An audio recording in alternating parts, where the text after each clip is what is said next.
بسم الله الرحمن الرحيم. الرحمن علم القرآن، خلق الإنسان علمه البيان.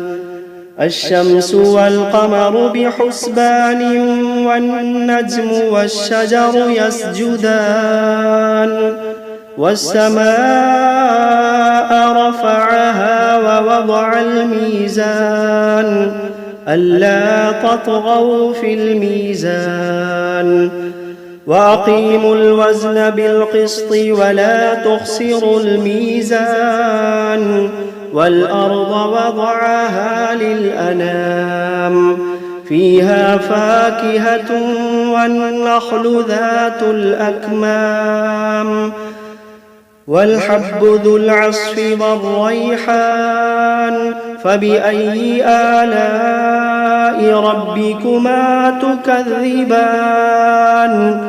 خلق الإنسان من صلصال كالفخار، وخلق الجان من مارج من نار.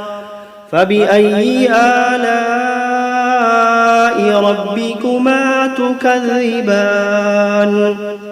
رب المشرقين ورب المغربين، فبأي آلاء ربكما تكذبان؟ مرج البحرين يلتقيان، بينهما برزخ لا يبغيان. فبأي آلاء ربكما تكذبان؟ يخرج منهما اللؤلؤ والمرجان.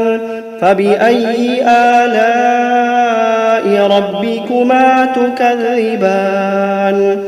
وله الجوار المنشآت في البحر كالأعلام. فبأي آلاء ربكما تكذبان؟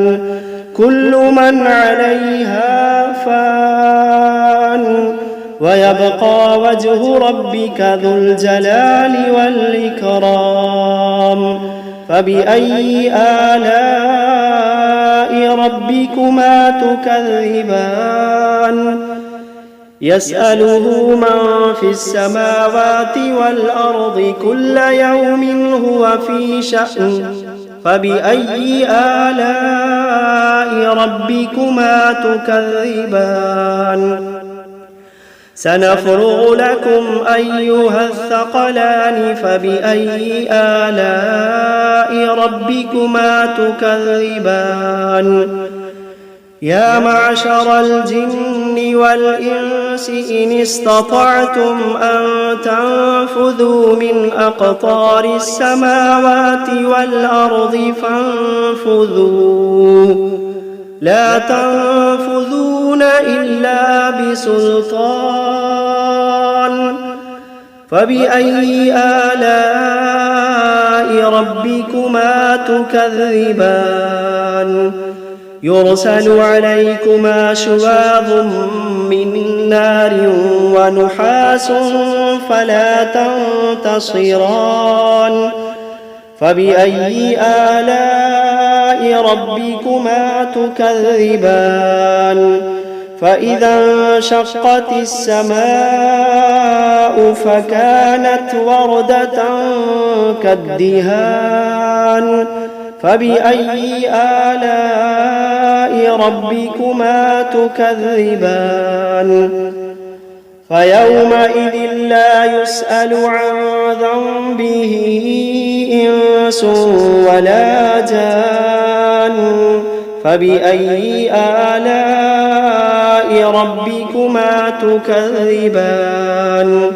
يعرف المجرمون بسيماهم فيؤخذ بالنواصي والأقدام. فبأي آلاء ربكما تكذبان؟ هذه جهنم التي يكذب بها المجرمون يطوفون بينها وبين حميم آن فبأي آلاء ربكما تكذبان ولمن خاف مقام ربه جنتان فبأي آلاء ربكما تكذبان ذواتا أفنان فبأي آلاء ربكما تكذبان فيهما عينان تجريان فبأي آلاء ربكما تكذبان فيهما من كل فاكهة زوجان فبأي آلاء ربكما تكذبان متكئين على فرش بطائنها من استبرق وجنى الجنتين دان فبأي آلاء ربكما تكذبان فيهن قاصرات الطرف لم يطمثهن إنس قبلهم ولا جان فبأي آلاء ربكما تكذبان كأنهن الياقوت والمرجان فبأي آلاء ربكما تكذبان هل جزاء الإحسان إلا الإحسان فبأي آلاء ربكما تكذبان ومن دونهما جنتان فبأي آلاء ربكما تكذبان مدهامتان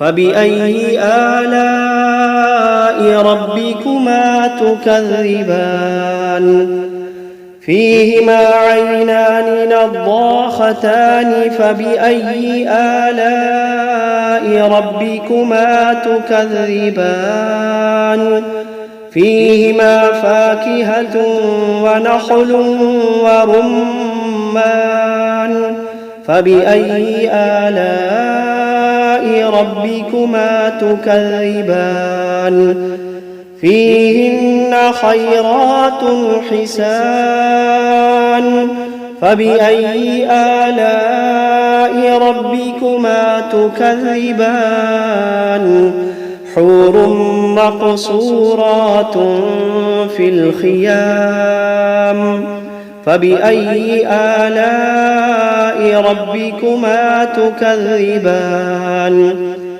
لم يطمثهن إنس قبلهم ولا جان فبأي آلاء ربكما تكذبان متكئين على رفرف خضر وعبقري حسان فبأي آلاء ربكما تكذبان تبارك اسم ربك ذي الجلال والإكرام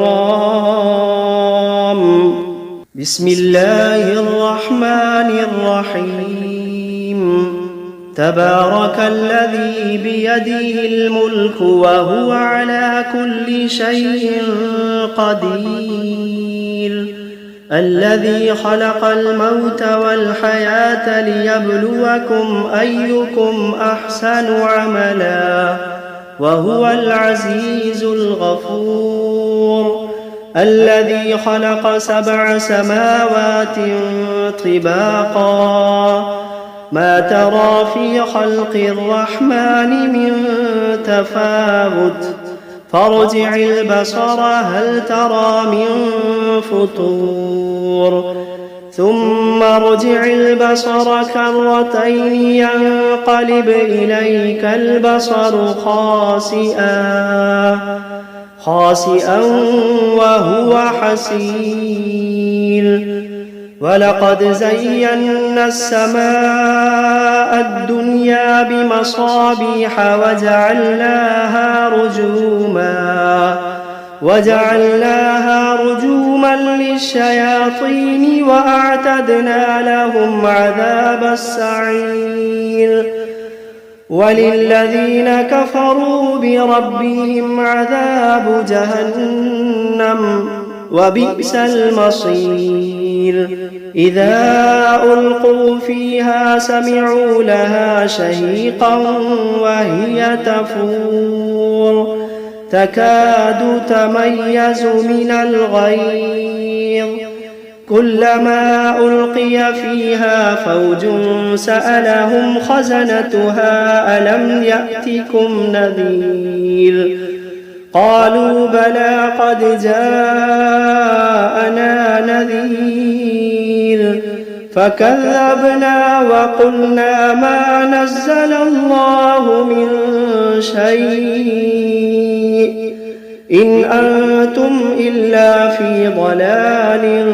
كبير وقالوا لو كنا نسمع أو نعقل ما كنا في أصحاب السعير فاعترفوا بذنبهم فسحقا لأصحاب السعير إن الذين يخشون ربهم بالغيب لهم مغفرة وأجر كبير وأسروا قولكم أو اجهروا به إنه عليم بذات الصدور ألا يعلم من خلق وهو اللطيف الخبير ألا يعلم من خلق وهو اللطيف الخبير هو الذي جعل لكم الأرض ذلولا فامشوا في مناكبها وكلوا من رزقه وإليه النشور أأمنتم من في السماء أن يخسف بكم الأرض فإذا هي تمور أم أمنتم من في السماء أن يرسل عليكم حاصبا فستعلمون كيف نذير ولقد كذب الذين من قبلهم فكيف كان نكير أولم يروا إلى الطير فوقهم صافات ويقبضن ما يمسكوهن إلا الرحمن إنه بكل شيء بصير أمن هذا الذي هو جند لكم ينصركم من دون الرحمن إن الكافرون إلا في غرور أمن هذا الذي يرزقكم إن أمسك رزقه بل لجوا في عتب ونفور أفمن يمشي مكبا على وجهه أهدى أمن يمشي سويا على صراط مستقيم قل هو الذي أنشأكم وجعل لكم السمع والأبصار والأفئدة قليلا ما تشكرون قل هو الذي ذرأكم في الأرض وإليه تحشرون ويقولون متى هذا الوعد إن كنتم صادقين قل إنما العلم عند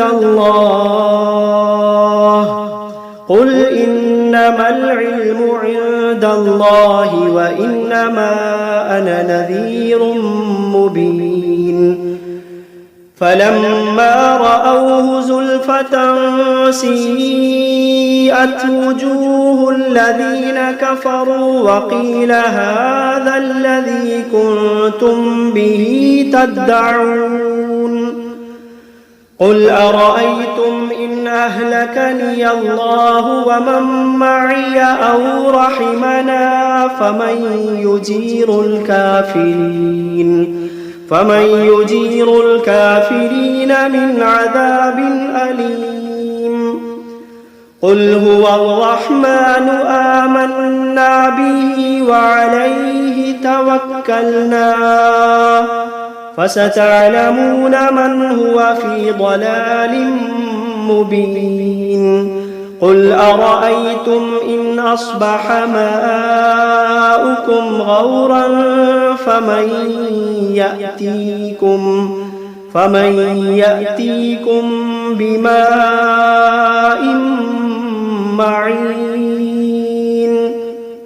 بسم الله الرحمن الرحيم قل أوحي إلي أنه استمع نفر من الجن فقالوا إنا سمعنا قرآنا عجبا يهدي إلى الرشد فآمنا به ولن نشرك بربنا أحدا وأنه تعالى جد ربنا ما اتخذ صاحبة ولا ولدا وأنه كان يقول سفيهنا على الله شططا وأنا ظننا أن لن تقول الإنس والجن على الله كذبا وأنه كان رجال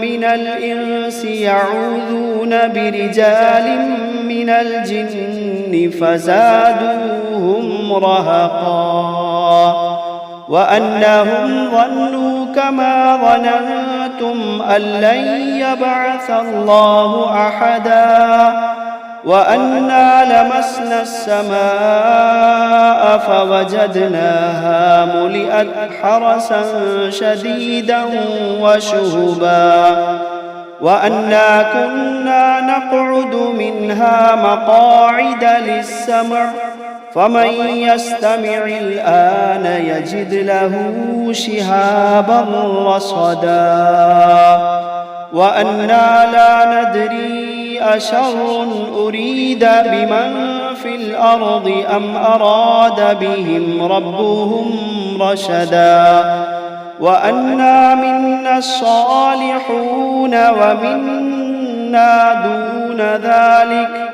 كنا طرائق قددا وأنا ظننا أن لن نعجز الله في الأرض ولن نعجزه هربا وأنا لما سمعنا الهدى آمنا به فمن يؤمن بربه فلا يخاف بخسا ولا رهقا وأنا منا المسلمون ومنا القاسطون فمن أسلم فأولئك تحروا رشدا وأما القاسطون فكانوا لجهنم حطبا وأن لو استقاموا على الطريقة لأسقيناهم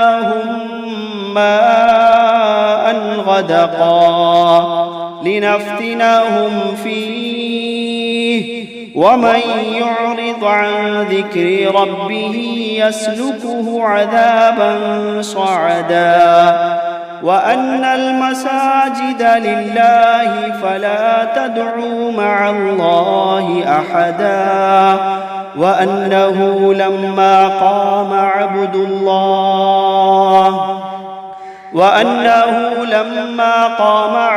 الله يدعوه كادوا يكونون عليه لبدا قل إنما أدعو ربي ولا أشرك به أحدا قل إني لا أملك لكم ضرا ولا رشدا قل إني لا أملك لكم ضرا ولا رشدا قل إني لن يجيرني من الله أحد قل إني لن يجيرني من الله أحد ولن أجد من دونه ملتحدا إلا بلاغا من الله ورسالاته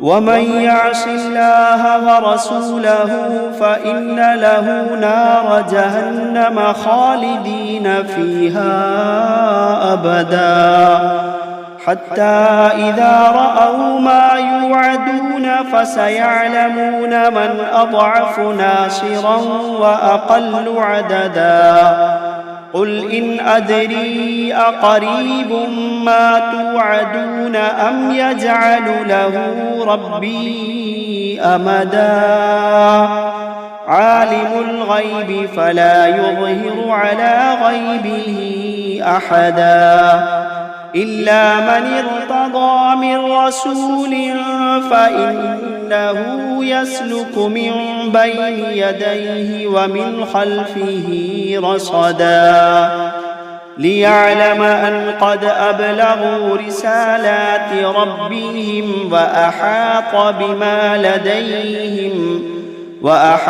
بما لديهم وأحصى كل شيء عددا.